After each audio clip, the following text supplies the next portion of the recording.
अस्सलाम वालेकुम दोस्तों, क्या हाल चाल ने जनाब। तुसी वेखदे पे हो देश पंजाब टीवी ते मैं तुहाडा मेज़बान मोहम्मद अफजल जोईया। दोस्तों सब तो पहले अपने चैनल को करो सब्सक्राइब, बेल का बटन दबाओ ताकि साडी लेटेस्ट और बेहतरीन वीडियो तुहाडे तक बासानी पहुँच सके और तुसी वेखो सब तो पहले। दोस्तों डेली की निस्बत दूजड़ माई की वीडियो लैके आए हैं। पिछे कट्टी है 16 किलो दुध है। कैमरामैन साहब तसल्ली कराओ जरा, मैं करांगा मालक नाल गलबात। है मझ बड़ी खूबसूरत है, कैमरे की नज़र है माशाल्लाह, बड़ा कमाल थन लग्या। पिछे कट्टी है 16 किलो दुध है। 3,60,000 रुपया इसकी डिमांड मालक करते हैं।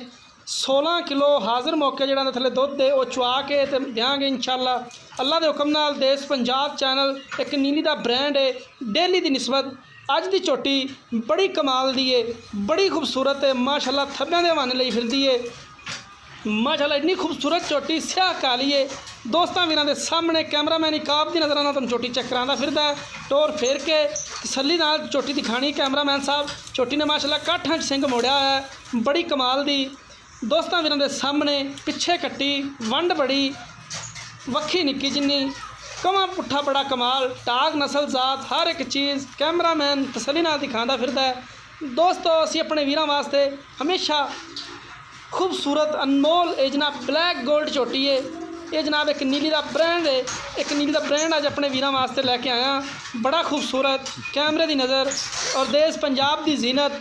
हमेशा तो देश पंजाब की जीनत खूबसूरत जानवर हमेशा तो देश पंजाब की जीनत होंदे ने। वीरां भरावां दे सामने झोटी है, कोई वीरां भरावां की नज़र तो ओझल नहीं है। तसल्ली वाले जानवर जेड़े कि तसल्ली बख्श जानवर होंदे ने, हमेशा पूरी डिटेल लैके पूरी तहकीकात करके उस तो बाद जनाब वीडियो पाई जाती है। एवें नहीं कदे चीक चकाड़ा पाया कि अपने वीरां वास्ते खूबसूरत अनमोल जानवर लैके आना। यह कट्टी है पिछे, कट्टी बड़ी कमाल दी है, स्याह काली माँ वर्गी बड़ी कमाल दी कट्टी है। दोस्तों उम्मीद करांगे ये वीडियो पसंद आई होएगी। नंबर डिस्क्रिप्शन मौजूद होंदा है। मिलांगे एक नई वीडियो दे नाल। अपने मेज़बान अफजल जोईया दी इजाज़त। अल्लाह हाफिज़।